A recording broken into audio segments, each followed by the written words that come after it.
Baseball may be America's pastime, but the game was very different before the Civil War. Two area vintage-style teams showed visitors at Naples Settlement just how much has changed in the last 154 years. NCTV 17's Marc Dahlquist takes us back in time.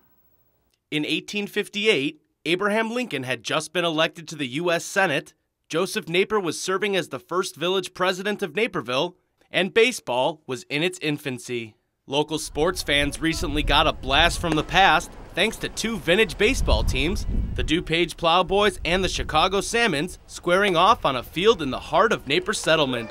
It's the game the way it was meant to be played. This was the original game, well, as original as you can get. It's a descendant of town ball. It had official rules in 1858. Those are the rules that we play by. Games still lasted 9 innings, with 3 outs for each team. However, no balls and strikes were called. Batters could be called out if a hit was caught on a bounce, and players fielded balls without the help of mitts.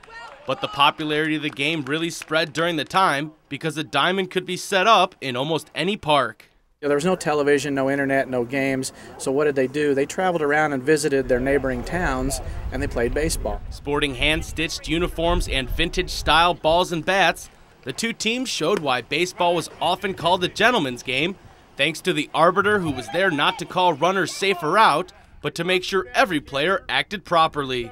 A player would not spit. As a matter of fact, they wouldn't show their elbows in front of the ladies. So you may see today that I find somebody for showing an elbow or some other error in front of the ladies in the crowd. While each member acted prim and proper, there was still plenty of action on the field. Yeah, Miles, good job. It's a very fast-paced game. You don't call balls and strikes, so there's never a pitcher's duel, so it's a very action-oriented game. Even though the Plowboys came out the winner in this contest, every player and spectator had an afternoon of historical fun reliving a ball game from 1858. Reporting from Naples Settlement, Marc Dahlquist, Naperville News 17. If you want to catch a vintage-style game this summer, the DuPage Plowboys play their home games at Cantini Park, while the Salmons square off in Lincoln Park, just east of the Chicago History Museum.